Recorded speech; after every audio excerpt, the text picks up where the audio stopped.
오늘 기도의 능력 162번째 시간입니다.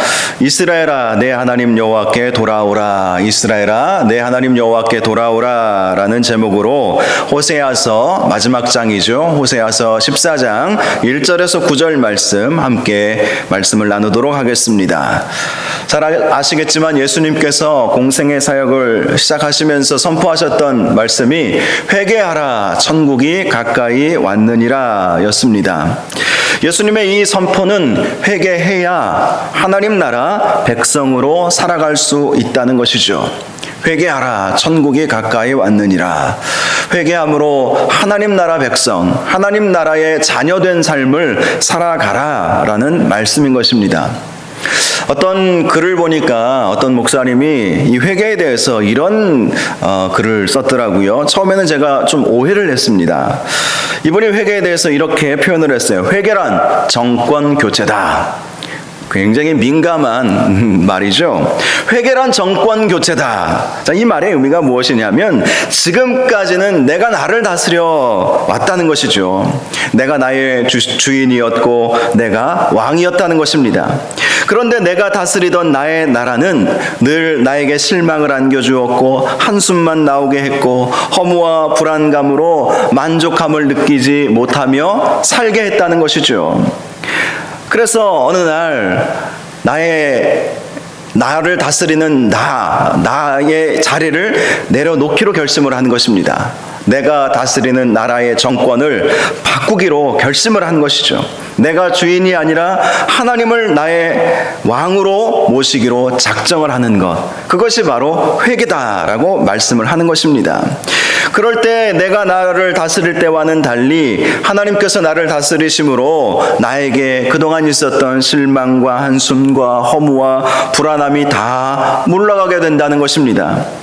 이것이 바로 회개라는 것이죠. 내가 나를 다스리고 있었던 그런 나를 하나님께서 나를 다스리시도록 나의 자리를 내려놓고 하나님께서 하나님께서 왕이 되시는 것, 우리가 하나님을 모셔드리는 것, 그것이 바로 회개다라는 것입니다. 저와 여러분도 하나님을 왕으로 모셔드림으로 말미암아 회개에 합당한 진정한 열매, 기쁨과 은혜와 평안과 감사가 넘치는 복된 삶을 살아가시기를 주님의 이름으로 축원합니다. 오늘 말씀은 호세아서의 마지막 장이죠. 오늘 말씀도 계속해서 호세아 선지자가 이스라엘 백성들을 향해서 돌아오라 돌아오라 라고 말씀하고 있는 것을 볼 수가 있습니다. 1절에 이스라엘아 내 하나님 여호와께로 돌아오라. 내가 불의함으로 말미암아 엎드러졌느니라. 오늘날 코로나로 인해서 많은 어려움이 있고 교회를 떠나고 신앙의 회의감을 가진 분들이 있다면 이 말씀 호세아 선지자가 지금 이 당시 이스라엘 백성들에게만 주는 말씀이 아니라 우리 모두에게 주는 말씀으로 깨달으시기를 바랍니다. 이스라엘아 돌아오라. 이스라엘아 돌아오라.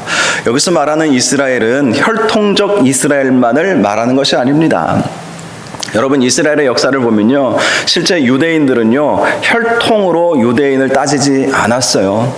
하나님을 믿느냐, 율법을 믿느냐, 하나님을 온전히 섬기느냐, 이것이 이스라엘이냐 아니냐의 구분이었다는 것입니다. 실제로 이스라엘 백성의 역사를 보면 과거 팔레스타인, 예수님께서 사셨던 그 팔레스타인 시대에 살았던 그 민족의 그 혈통이 오늘날 유대인이 아닌 것 아십니까? 그 혈통은 20% 30%밖에 되지 않는다고 해요. 나머지 70% 80%는 그런 유대인으로 이루어진 것이 아니라 혈통적으로는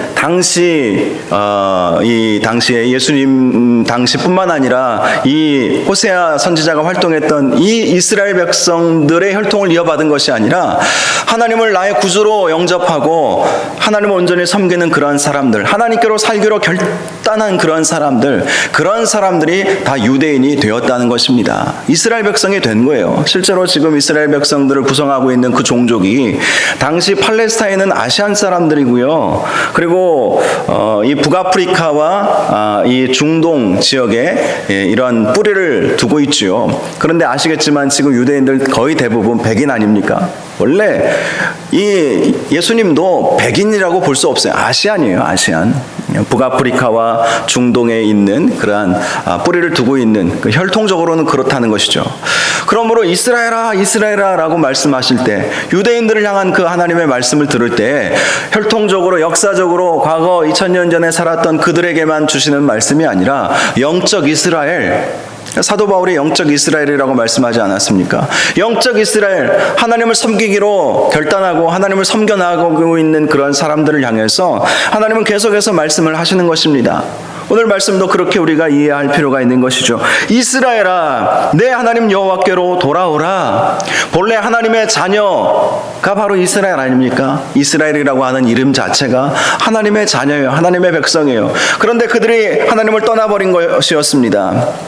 그러므로 망하게 되는 것이죠. 그래서 하나님이 말씀하시는 것이죠. 이스라엘아, 내 하나님 여호와께로 돌아오라. 네가 불의함으로 말미암아 엎드러졌느니라. 저와 여러분이 엎드러졌을지라도 하나님께로 돌아가심으로 다시 일으켜 세워지시는 은혜가 있기를 주님의 이름으로 축복합니다. 여호와께로 돌아오라, 이 말씀은, 이 외침은 호세아서의 중심 주제인 것이죠. 지난주에 살펴본 것처럼 호세아서 6장 1절, 오라 우리가 여호와께로 돌아가자. 여호와께서 우리를 찢으셨으나 도로 낫게 하실 것이요 우리를 치셨으나 싸매어 주실 것임이라. 하나님께로 돌아가기만 하면 하나님께서 다시 우리를 낫게 하시고 싸매어 주시는 은혜를 경험하게 된다는 것입니다. 호세아서 12장 6절에도 그런즉 너의 하나님께로 돌아와서 인애와 정의를 지키며 항상 너희 하나님을 바랄지니라. 하나님께로 돌아가서 하나님을 바라보라. 하나님을 바라보라. 소망은 하나님께 있다. 다른 것에 우리의 소망이 있지 않지 않습니까? 오직 하나님께만 우리의 소망이 있으므로 호세아 선지자는 이 말씀을 통해서 계속해서 이스라엘 백성들을 향해서 하나님께로 돌아오라, 하나님께로 돌아오라 라고 선포했던 것입니다.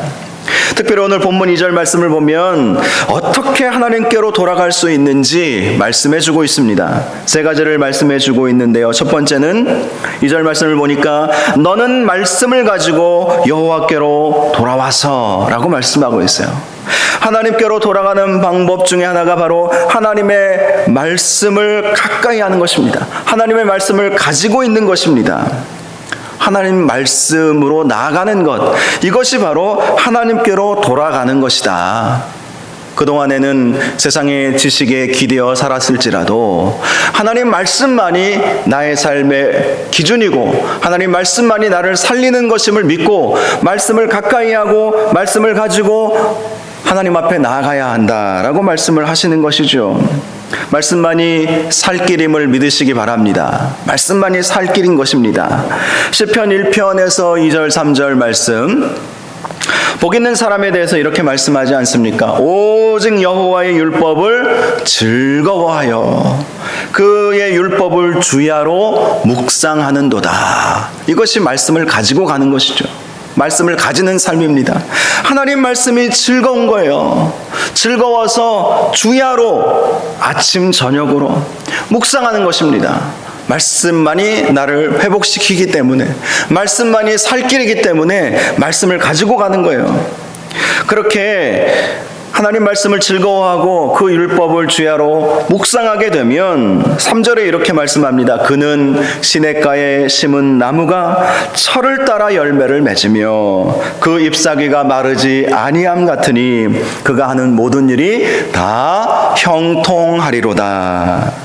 하나님 말씀을 가까이 대하셔서 정말 이 말씀처럼 시냇가에 심은 나무가 되시고 철을 따라 열매를 맺으시고 그 잎사귀가 마르지 않음같이 하는 모든 일들마다 형통하는 은혜가 있기를 주님의 이름으로 축복합니다.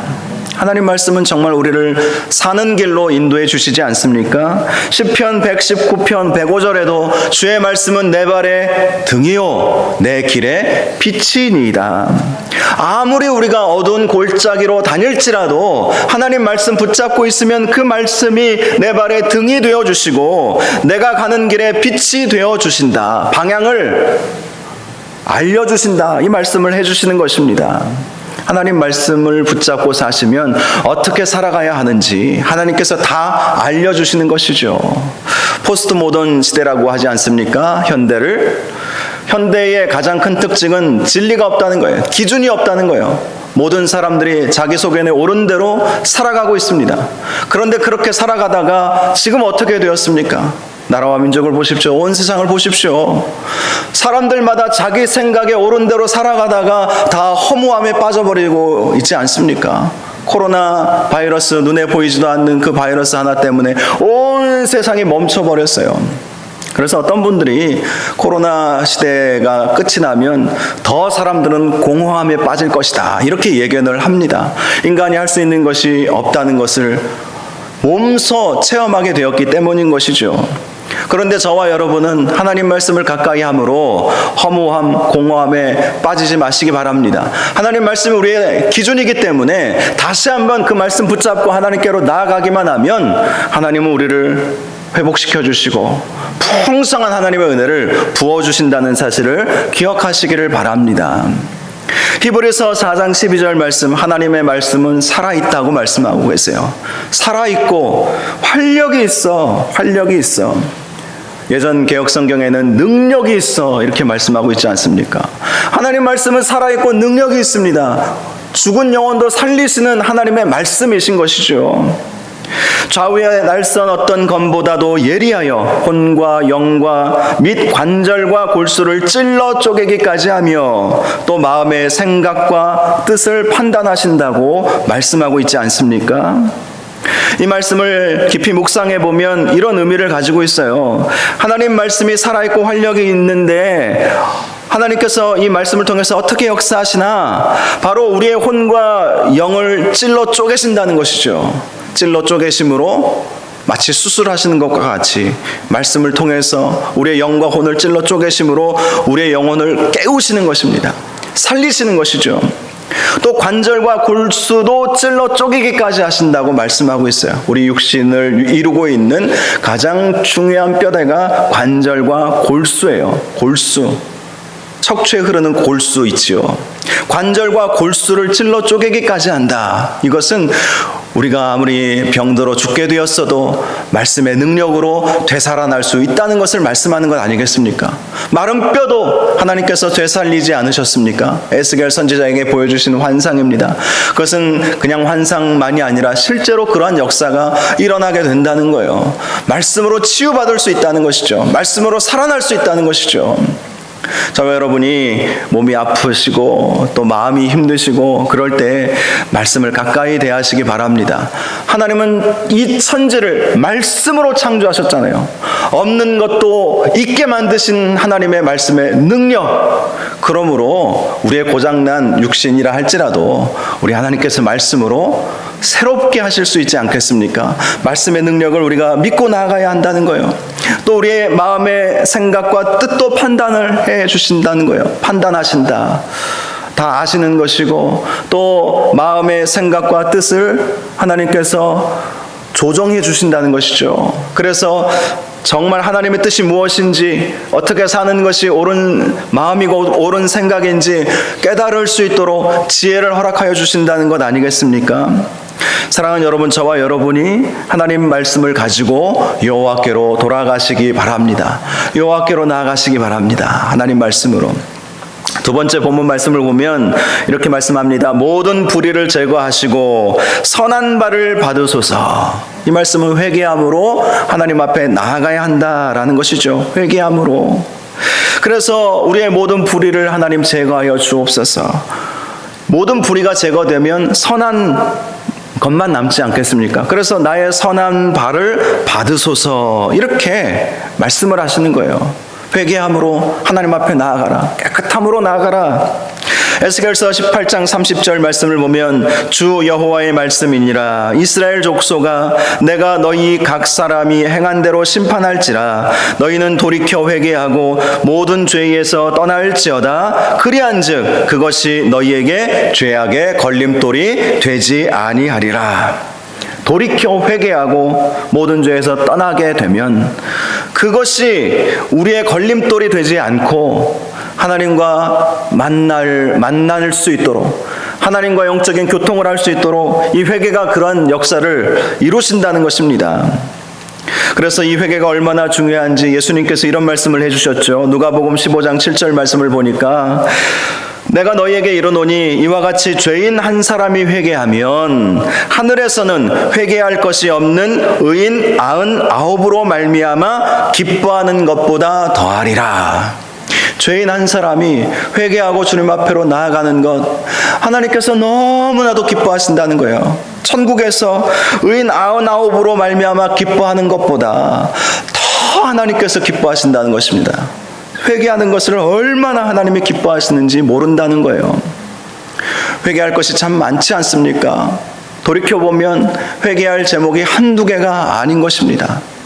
그래서 우리가 날마다 하나님 앞에 회개해야 하는 것이죠. 나의 죄악과 이 민족의 죄악과 온 세상의 악함을 보고도 침묵했던 그 죄악들, 이 모든 것이 사실 내 탓이요 하는 그 마음으로 하나님 앞에 회개하며 나아가야 한다는 것이죠.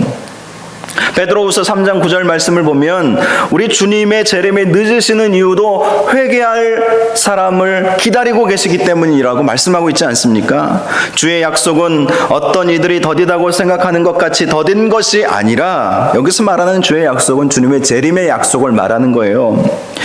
오직 주께서는 너희를 대하여 오래 참으사 아무도 멸망하지 아니하고 다 회개하기에 이르기를 원하시느니라.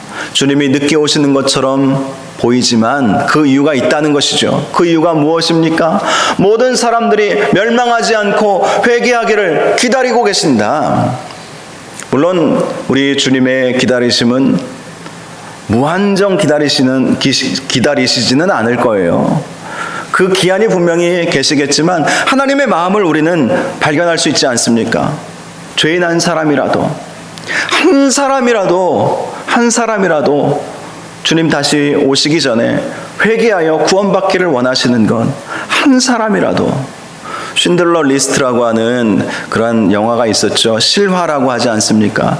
그 쉰들러가 자기 재산을 팔아서 유대인들을 한 사람 한 사람씩 자기 공장으로 취업을 시키지 않습니까? 그런데 나중에 이제 그 사람들이 이제 생명을 구원받게 되었죠. 그리고 이제 시간이 흘러서 쉰들러를 초대를 한 것 같아요. 그 사람들이 당신 때문에 우리가 이렇게 살게 되었습니다. 유대인들이 말하는 것이죠. 당신 때문에 우리가 살게 되었습니다. 그렇게 얘기하니까 그 쉰들러가 마지막에 했던 그 이야기가 아주 기억에 남아요. 자기 반지를 보면서 이 반지를 팔아서 한 사람이라도 더 살릴 수 있었다면, 그러면서 막 눈물을 흘리는 장면, 저도 한 20여 년 전에 본 영화였지만 생생하게 기억에 남아요. 이 반지 이게 뭐라고, 이거 하나 팔아서 한 사람이라도 더 살릴 수 있었다라면 얼마나 좋았을까, 이런 후회하는 그런 마음을 이 영화 속에서 보여주었는데요. 하나님이 정말 한 사람이라도 회개하여 멸망하지 않고 구원받기를 원하시는 하나님의 마음이 있다는 것입니다. 회개하여 하나님 앞에 나아가는 것, 그것을 하나님이 얼마나 기뻐하시는지 단적으로 보여주시는 말씀인 것입니다. 저와 여러분이 회개하여 하나님 앞에 나아가시기 바랍니다. 회개하면 하나님께서 모든 죄를 다 용서해 주시잖아요. 과거를 묻지 아니하시고 은혜를 베풀어 주시고 영혼의 구원을 얻게 해주시는 하나님의 사랑, 하나님의 은혜가 회개하는 영혼에게 임하게 된다는 것입니다. 세 번째로 하나님께로 돌아가는 방법에 대해서 이런 말씀이 있어요. 수송아지를 대신하여 입술의 열매를 주께 드리리이다.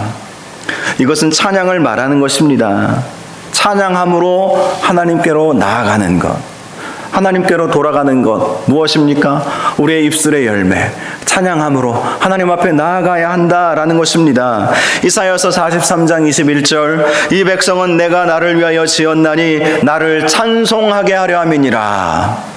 하나님께서 우리를 지으신 목적, 우리를 택하신 목적이 하나님을 찬송하게 하려 함이니라 라고 말씀하고 있습니다. 요한계시록 19장 5절 말씀도 보좌에서 음성이 나서 이르시되 하나님의 종들 곧 그를 경외하는 너희들아, 작은 자나 큰 자나 다 우리 하나님께 찬송하라 하더라. 여러분, 찬송하는 것은 하나님의 종들, 즉 작은 자나 큰 자나 하나님을 경외하는 성도들에게 주시는 명령이라는 것입니다. 명령.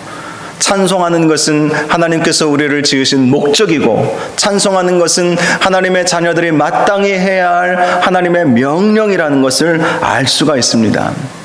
여러분, 찬송 안에는 하나님의 놀라운 능력이 있지 않습니까? 찬송한다는 것 자체가 하나님의 임재를 사모하는 마음으로, 찬송할 때 우리 하나님은 찬송 중에 거하신다고 말씀하지 않았습니까?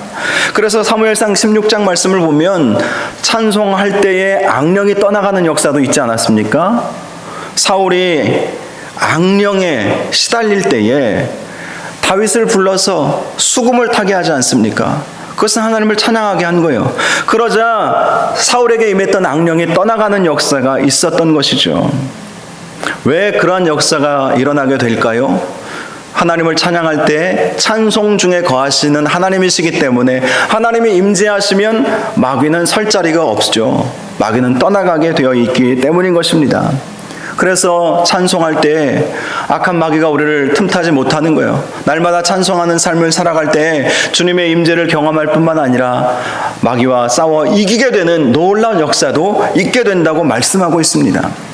종교개혁자 칼빈은 찬양에 대해서 곡조 있는 기도다라는 표현을 했어요. 곡조 있는 기도. 우리가 마음을 다해서 하나님을 찬양하게 될 때 그것이 기도가 되어서 우리의 마음의 소원도 이루어지게 된다는 것입니다. 바로 이렇게 찬양함으로 하나님 앞에 나아가라. 이렇게 호세아 선지자는 우리가 하나님 앞에 돌아갈 때 말씀 가지고 또 회개 기도하면서 찬양함으로 나아가라, 이렇게 말씀을 하시는 거예요. 사실 이 세 가지가 하나로 묶여 있는 것이 예배 아니겠습니까? 말씀, 기도, 찬양. 이것이 묶여 있는 것이, 함께 이렇게 어울러 있는 것이 바로 예배인 것이죠. 이 말씀은 한마디로 예배함으로 하나님 앞에 나아가라 라는 말씀인 것입니다. 요한복음 4장 23절에 보면 아버지께 참되게 예배하는 자들은 영과 진리로 예배할 때가 오나니 곧 이때라 아버지께서는 이렇게 자기에게 예배하는 자들을 찾으시느니라. 하나님이 찾으시는 사람들이 누구인지 분명히 말씀해주고 있습니다. 아버지께 영과 진리로 예배할 줄 아는 사람들, 그 사람들을 찾으신다는 것입니다. 아벨처럼 더 나은 제사를 드리는 사람을 찾으신다는 것입니다. 저와 여러분이 이렇게 호세아 선지자가 호소했던 것처럼 하나님 앞에 말씀으로, 기도함으로, 찬송함으로, 영과 진리로 온전히 예배함으로 하나님 앞에 나아갈 수 있기를 주님의 이름으로 축복합니다. 그럴 때 회복이 오는 거예요. 그 다음 말씀을 보면 얼마나 은혜가 되는지 몰라요. 그렇게 하나님 앞에 말씀 가지고 기도하고 찬양할 때 오게 되는 회복의 은혜가 무엇인지 분명히 말씀해주고 있지 않습니까? 3절 말씀, 우리가 아수르의 구원을 의지하지 아니하며 말을 타지 아니하며 다시는 우리의 손으로 만든 것을 향하여 너희는 우리의 신이라 하지 아니하오리니 이는 고아가 주로 말미암아 긍휼을 얻음이니이다 할지니라. 회복된 이스라엘을 향해서 너희는 더 이상 아수르의 구원을 의지하지 않을 것이다. 오죽했으면 아수르를 향해서, 침략자인 아수르를 향해서 목숨을 구걸하는 상태까지 되었겠습니까? 침략자인 아수르에게 목숨을 구걸하는 그런 상황까지 빠지게 되는 거예요. 그러나 더 이상 아수르의 구원을 의지하지 않게 될 것이다. 또 말을 타지 않게 될 것이다. 이 말을 타지 않는다는 것은 이스라엘의 군사력을 의지하지 않는다는 문자적 의미를 가지고 있습니다. 더 나아가 우리의 손으로 만든 것, 즉 우상들을 향하여 자기의 신들이라 하지 않을 것이다. 우상의 쓸모없음을 깨닫고 하나님만을 찾게 될 것이다 라고 말씀을 하시는 것입니다. 또 4절도 내가 그들의 반역을 고치고 기쁘게 그들을 사랑하리니 나의 진노가 그에게서 떠났음이니라. 하나님의 진노가 떠나버리는 거예요. 하나님 앞에 예배함으로 나아가니까, 말씀과 기도와 찬양으로 나아가니까 하나님의 진노가 다 떠나버리는 것입니다. 그들의 반역을 고쳐주시고 기쁘게 그들을 사랑하리니, 기쁘게 하나님께서 하나님 앞에 나온 하나님의 자녀들을 기쁘게, 기뻐함으로 마지못해서가 아니라는 것입니다. 기쁘게 그들을 사랑하겠다고 말씀을 하시는 것이죠. 또 5절 말씀을 보면 내가 이스라엘에게 이슬과 같다라고 말씀을 해주시죠. 내가 이스라엘에게 이슬과 같으리니 회개하면 이슬과 같게 된다는 거예요. 그가 백합화 같이 피겠고 레바논 백향목 같이 뿌리가 박힐 것이라.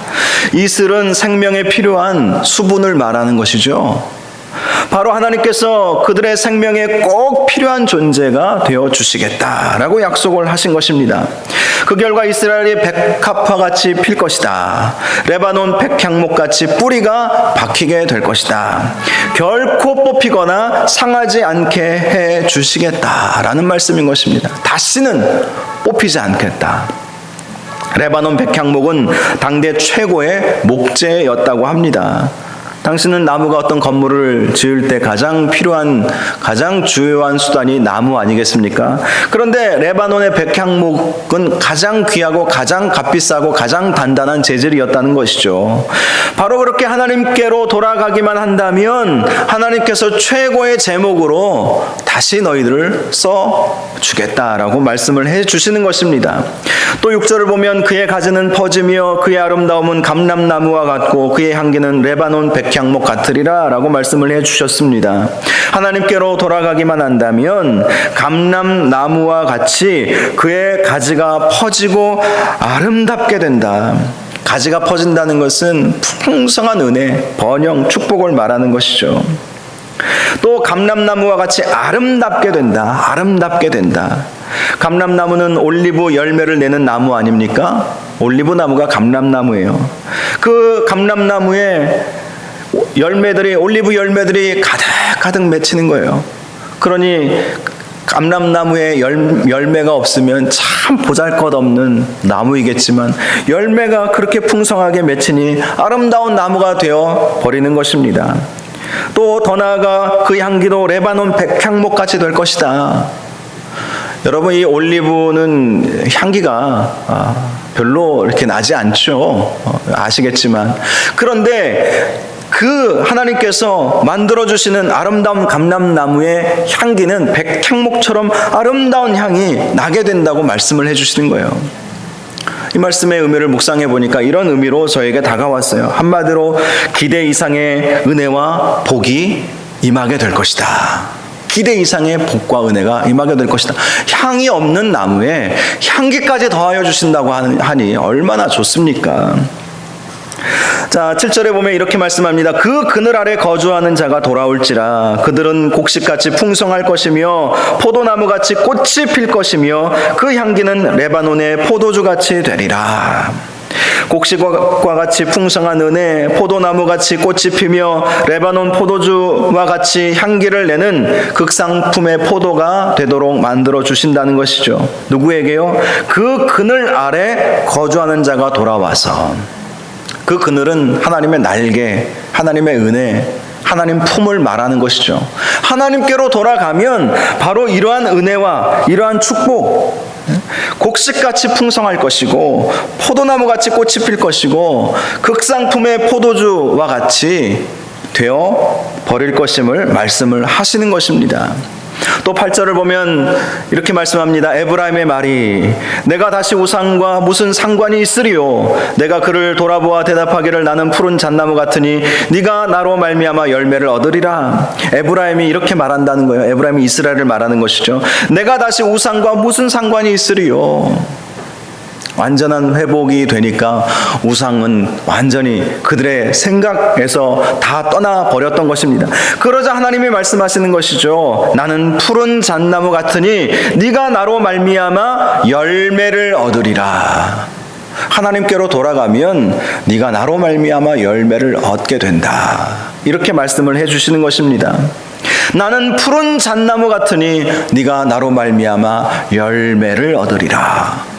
푸른 잣나무 같은 하나님께로 돌아가셔서 그래서 많은 열매를 얻는 은혜가 있기를 주님의 이름으로 축복합니다. 하나님께로 돌아가기만 하면 이러한 은혜와 축복을 하나님이 주시겠다고 약속해 주신 것입니다.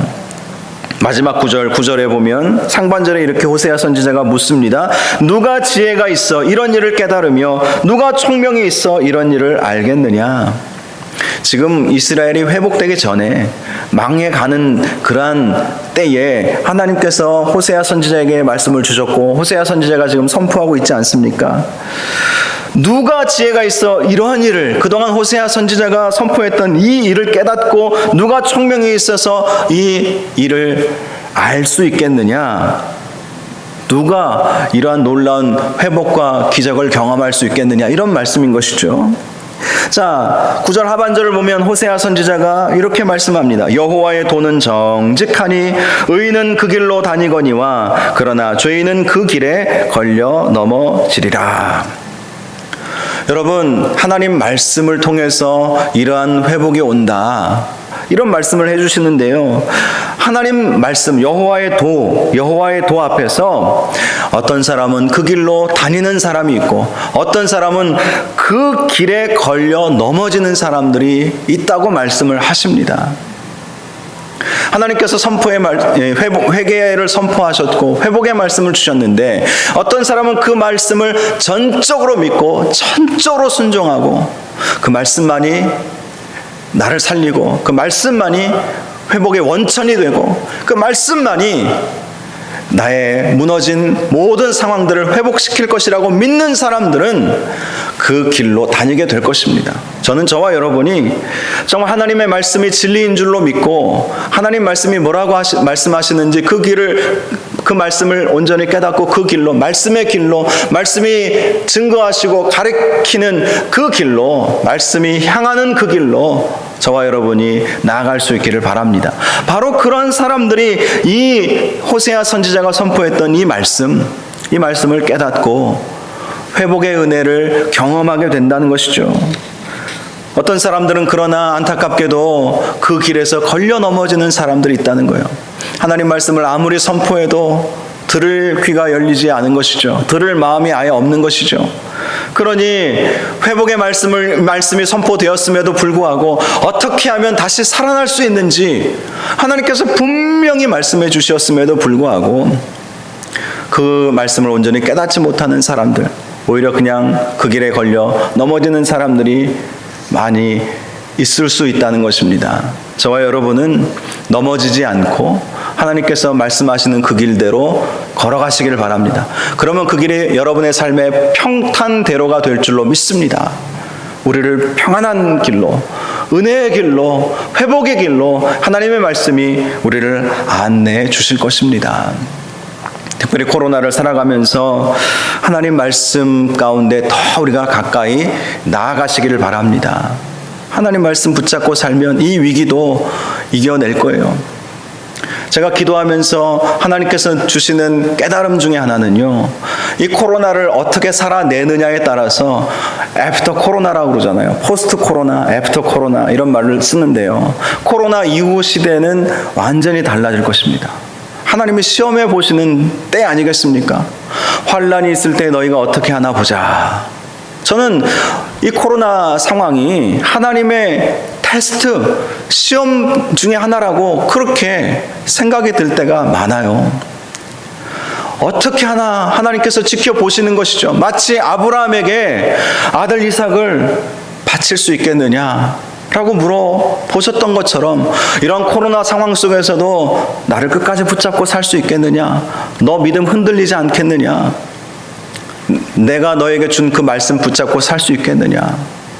오늘 이 말씀처럼 말씀과 기도와 찬양의 삶을 살 수 있겠느냐, 더 하나님 앞에 나와 간절히 예배하며 하나님을 찾을 수 있겠느냐. 이 코로나 상황 속에서 우리가 하나님 앞에 나아가고 하나님 찾기로 몸부림치면 코로나 이후는 완전히 달라질 줄로 믿습니다. 완전히 달라질 거예요. 위기 이후에는 항상 하나님의 은혜와 축복이 있다고 제가 계속해서 말씀드리지 않습니까? 많은 목회자들이, 기도하시는 영적 어른들이 그런 이야기들을 많이 하세요. 기도하면 하나님이 주시는 감동들이 있어요. 위기의 시대, 시험의 때 어떤 마음으로 어떤 모습으로 살아가느냐, 이것이 하나님의 다림줄이죠. 재보시는 것이죠. 성경에 보면 다림줄이라고 나와 있지 않습니까? 재보시는 것이죠. 이때 하나님께 더 붙잡고 하나님 의지하고 살아가면 하나님은 코로나 이후에 우리 교회도 놀라운 부흥의 역사를 주실 줄로 믿습니다. 여러분의 가정 가운데서도 하나님의 놀라운 회복의 역사가 일어날 거예요. 이 나라의 민족도 마찬가지죠. 이때 정말 하나님께로 돌아가자. 감사한 것은 우리 한국교회 많은 교회들이 주저앉지 않고 무너지지 않고 버티고 있다는 거예요. 기도하고 있다는 것이죠. 성도들이 막 기도하고 하나님 찾고 하나님 앞에 나아가고자 하는 그런 마음들을 가지고 있다는 것이 감사한 일이죠. 코로나 이후에는 정말 하나님께서 더 큰 은혜를 우리에게 부어주실 것입니다. 조건이 있어요. 하나님께로 돌아가는 것, 하나님 찾는 것, 말씀과 기도와 찬양의 삶을 살아가기만 한다면 오늘 호세아 선지자가 우리에게 주었던 이 놀라운 회복의 은혜가 반드시 있게 될 것입니다. 이 밤에 우리가 함께 기도하기를 원합니다. 하나님, 호세아 선지자가 우리에게 마지막으로 이 호세아서에서 말씀해 주신 것처럼 하나님 말씀 가지고 하나님 앞에 회개하며 기도하며 또 하나님을 온전히 찬양하는 삶을 살게 하셔서 하나님의 놀라운 회복의 은혜가 우리 각 개인의 심령과 우리 가정과 우리 교회와 이 나라의 민족 가운데 하나님 있도록 인도하여 주시옵소서. 끝까지 포기하지 않고 끝까지 믿음 지킬 수 있도록 하나님 우리의 믿음을 붙잡아 주시고 더 하나님 앞에 나아가는 은혜가 있도록 함께하여 달라고 우리 말씀 생각하면서 이 시간 먼저 주여 한번 부르시고